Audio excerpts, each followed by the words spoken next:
কানা রাসূলুল্লাহ সাল্লাল্লাহু আলাইহি ওয়াসাল্লাম ইদান সরাফা ইস্তাগফারা সালাস। কানা রাসূলুল্লাহ সাল্লাল্লাহু আলাইহি ওয়াসাল্লাম ইদান সরাফা মিন সালাতিহি ইস্তাগফারা সালাস। নবীজি যখন নামাজের সালাম ফিরাইতেন, সালাম ফিরানোর পর নবীজি 3 বার ইস্তেগফার পাঠ করতেন। সুম্মা ক্বালা আল্লাহুম্মা আনতাস সালাম ওয়া মিনকাস সালাম তাবারাকতা ইয়া যাল জালালি ওয়াল ইকরাম।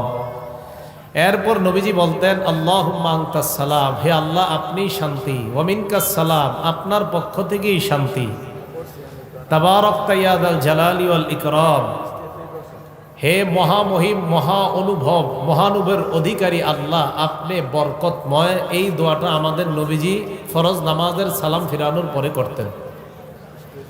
ওয়ালিদ রহমতুল্লাহ আলাই, যিনি ইমাম আউজাই থেকে হাদিসের বর্ণনাকারী, উনি বলেন আমি ইমাম আউজাইকে প্রশ্ন করলাম কাইফাল ইস্তিগফার, সালাম ফিরানোর পর যে ইস্তিগফার পড়ব এটা কিভাবে পড়ব?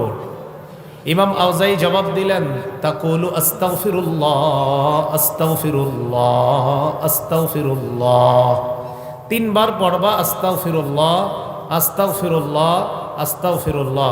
এই যে নামাজ পড়লাম আমরা, কিছু ভুল ভ্রান্তি তো হয়েই যায় আমাদের, এই ইস্তেগফার পড়ার কারণে আশা করা যায় এই ভুল ভ্রান্তিগুলো আল্লাহ মাফ করে দিবেন। তাহলে বলেন তো আপনারা সালাম ফিরানোর পর আস্তাগফিরুল্লাহ কয়বার পড়বো? 3 বার।